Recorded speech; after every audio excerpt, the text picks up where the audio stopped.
Movie के शुरुआत में एक मछुआरा समुद्र में मछली पकड़ रहा होता है। तभी अचानक वहां का मौसम बदलना शुरू हो जाता है। समुद्र के लहरों के साथ एक बॉक्स उसके सामने तक आता है। मछुआरा बॉक्स खोल के देखता है तो उसमें एक मरी हुई औरत होती है और एक बच्चा होता है। बच्चा अभी भी जिंदा होता है। मछुआरा को उस बच्चे पर बहुत तरस आता है। वह उसे गोद में उठा लेता है और उसकी परवरिश करने लगता है और उसका नाम पर्सियस रखता है।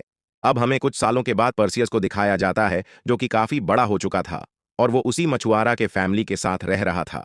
एक दिन वे लोग अपनी नाव से दूसरी जगह जा रहे थे। तभी वो देखते हैं कि बहुत से लोग एक बड़े से स्टैचू को समुद्र में गिरा रहे हैं और यह स्टैचू जूस का होता है, जो सभी का देवता होता है। जैसे ही वह स्टैचू पानी में गिरता है, पानी में हलचल होने लगता है और तभी पानी में से बहुत सारे क्रिएचर निकलता है और उन लोगों पर हमला कर देता है जिन लोगों ने जूस के स्टैचू को तोड़ा था। फिर सभी क्रिएचर आपस में कंबाइंड हो जाते हैं और एक गॉड का रूप ले लेता है, जो कि जूस का भाई होता है। ये अंडरवर्ल्ड का गॉड है। इनका नाम हेडीस होता है। हेड्स उस फिशरमैन के नाव पर हमला कर देता है। पानी में डूबकर सभी लोग मारे जाते हैं, लेकिन पर्सियस किसी तरह बच जाता है।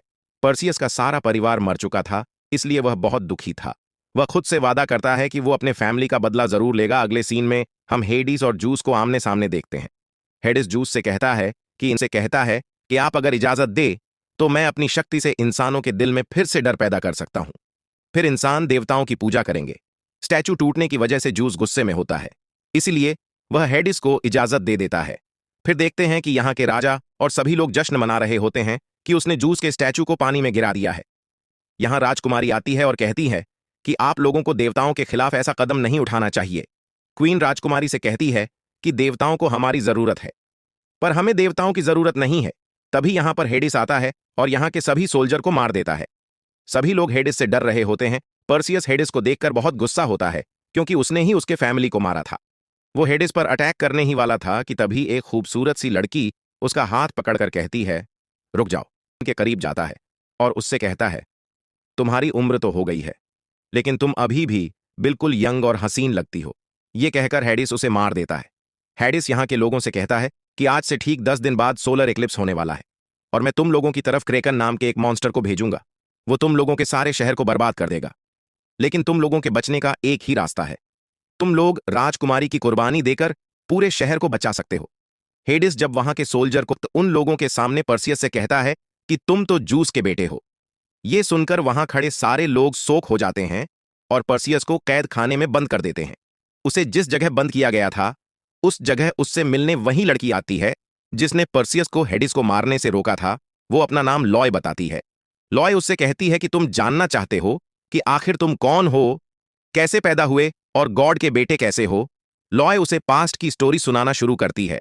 बहुत साल पहले एक कैलिबस ने देवताओं के प्रति पूजा करने से सभी लोगों को मना कर दिया था। जूस कैलिबस के इस कारनामे को देखकर बहुत गुस्सा आता है और वह कैलिबस का रूप लेकर क्वीन के महल में जाता है। राजा जब क्वीन के कमरे में आता है तो वह देखता है कि उसकी वाइफ के साथ कोई और सो रहा है। वो शख्स कोई और नहीं बल्कि ज्यूस थे। राजा को देखते ही वहां से उड़कर चले जाते हैं, लेकिन कुछ समय के बाद क्वीन एक बच्चे को जन्म देती है। फिर जब किंग को यह बात मालूम हुआ कि वो बच्चा उसका नहीं है, तो वह अपनी वाइफ को उस छोटे बच्चे के साथ जिंदा एक बॉक्स में बंद करके समंदर में फेंक देता है। क्वीन तो मर जाती है, लेकिन पर्सियस बच जाता है। यही वजह है कि तुम इंसान भी हो और गॉड भी। लोए उसे यह भी बताती है कि वो मैं ही थी जिसने तुम्हें उस मछुआरे तक पहुंचाया था। इधर किंग राजकुमारी के सैक्रिफाइस को लेकर काफी परेशान था। वो नहीं चाहता था कि राजकुमारी उस क्रैकन के हाथों मारा जाए, इसीलिए वो पर्सियस को रिहा कर देता है और अपने खास आदमियों के साथ उस क्रैकन को खत्म करने के लिए भेजता है। अगले सीन में हम उस राजा को देखते हैं जिसने वर्षों पहले अपनी क्वीन और जूस के बेटे को समंदर में फेंका था।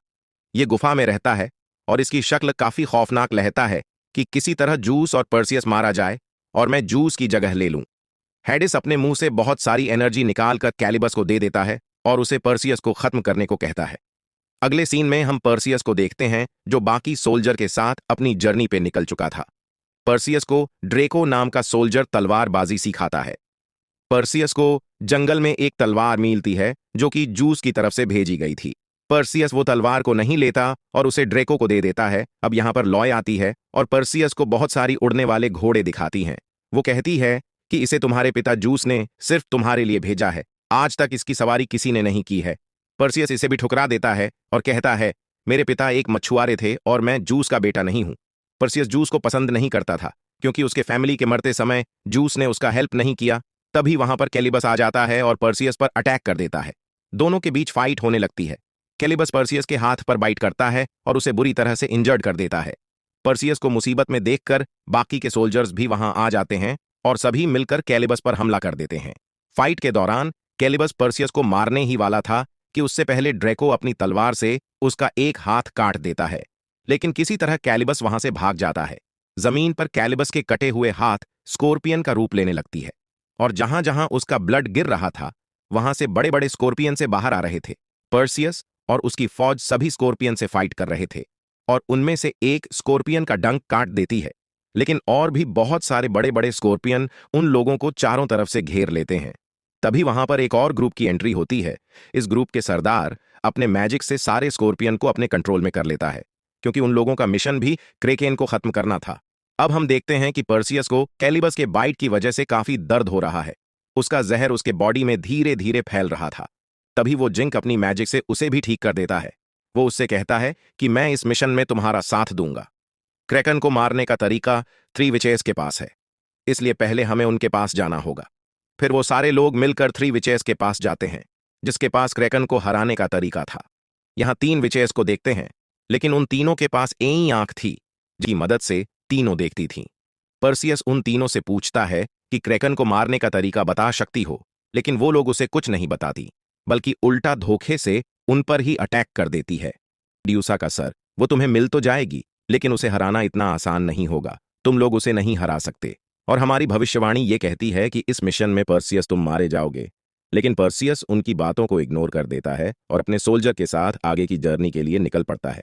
रास्ते में चलते चलते पर्सियस को जूस से मुलाकात होती है। जूस पर्सियस से कहते हैं, तुम्हें मेरे भेजे गए तोहफे को कबूल कर लेना चाहिए था, आखिर तुम मेरे बेटे हो। पर्सियस उनसे कहता है कि मैं आपका बेटा नहीं हूं, मैं एक मछुआरे का बेटा हूं। जूस एक गोल्ड कॉइन देता है और वहां से चला जाता है। अब 2 दिन और 2 रात गुजर जाने के बाद ये लोग मेड्यूसा के गुफा तक पहुंच जाते हैं, पर अंदर जाने के लिए उन्हें एक अनजान नदी को पार करना था। जिंक पर्सियस से वो गोल्ड कॉइन लेकर नदी में फेंकता है और तभी वहां एक नाव आ जाती है और उन सबको मेड्यूसा के टेम्पल के अंदर ले जाने ला है। और ध्यान रखना, कुछ भी हो जाए मेड्यूसा की आंखों में मत देखना, वरना पल भर में पत्थर के बन जाओ के खाई में फेंक देती है। लेकिन पर्सियस अपनी तलवार को एक जगह फंसाकर किसी तरह अपनी और जिंक का जान बचा लेता है। मेड्यूसा सारे लोगों को पत्थर में बदलती जा रही थी, लेकिन पर्सियस उसकी इस चाल को जानता था। वो अपने सिल्ड में उसका रिफ्लेक्शन देखता है और वो बड़े ही चालाकी और बड़े बहादुरी से मेड्यूसा पे अटैक करता है और उसका सर उसके बॉडी से अलग कर देता है। यहाँ पर सारे लोग मारे गए थे, सिर्फ पर्सियस ही जिंदा बचता है। वो जैसे ही टेम्पल से बाहर आता है तो देखता है कि लॉय पर कैलिबस पीछे से हमला कर दिया है। ये देखकर पर्सियस को बहुत गुस्सा आता है, क्योंकि पर्सियस लॉय को पसूस का दिया हुआ तलवार है। वो उसे उठाता है और उससे कैलिबस पर हमला करके मार देता है। पर्सियस के सामने लॉय अपना दम तोड़ देती है और फिर वहां उड़ी डीएचने वाला वही घोड़ा आता है। पर्सियस उस घोड़े पर बैठकर राजकुमारी को बचाने निकल पड़ता है। दूसरी तरफ हेडिस को देखते हैं, जो कि काफी पावरफुल हो चुका था। वो जूस को अपने मैजिक से बंदी बना लेता है और क्रेकन को आजाद कर देता है। शहर के लोग क्रेकेन के आने की वजह से काफी डरे हुए थे, क्योंकि वो मॉन्स्टर काफी तेजी से शहर के तरफ बढ़ रहा था। सभी लोग अपनी जान बचाने के लिए राजकुमारी को बाहर ले आते हैं ताकि उसकी कुर्बानी दे सके। पर्सियस मेड्यूसा का सर लेकर शहर में के कुछ क्रिचर पर्सियस से उस सर को छीनकर भाग जाते हैं। पर्सियस उसका पीछा करता है। इधर उस मॉन्स्टर ने पूरे शहर में तबाही मचा दी थी। सभी लोग इधर उधर भाग रहे थे। क्रिएचर पर्सियस को क्रेकेन के की तरफ ले जाता है ताकि क्रेकन पर्सियस को खा ले, लेकिन पर्सियस किसी तरह अपनी जान बचा लेता है और मेड्यूसा के सर को भी हासिल कर लेता है। इधर हम देखते हैं कि राजकुमारी को बांध कर लटका दिया है। क्रेकन उसे खाने के लिए आगे बढ़ता है और राजकुमारी को खाने ही वाला होता है कि तभी पर्सियस वहां आ जाता है और मेड्यूसा का सिर निकालकर मॉन्स्टर के सामने दिखाता है। जैसे ही वो मॉन्स्टर मेड्यूसा की आंखों में देख, पल में पूरी तरह पत्थर बन जाता है। अब यहां पर क्रेकन तो मर चुका था, लेकिन हेडिस अभी भी जिंदा था। वो पर्सियस को खत्म करने खुद उसके तो आसमान की बिजली उस तलवार में आ जाती है और फिर पर्सियस हेडिस पर हमला करके वापस अंडरवर्ल्ड में भेज देता है। राजकुमारी समंदर में गिर जाती है। पर्सियस राजकुमारी की जान बचाने के लिए पानी में कूद जाता है। कुछ समय बाद देखते हैं कि पर्सियस और राजकुमारी समंदर के किनारे बेहोश पड़े हैं। राजकुमारी होश में आती है तो पर्सियस को शुक्रिया अदा करती है। राजकुमारी कहती है, तुम मेरे साथ महल में चलो, लेकिन पर्सियस उसे मना कर देता है और वहां से चला जाता है। पर्सियस जूस से मिलता है।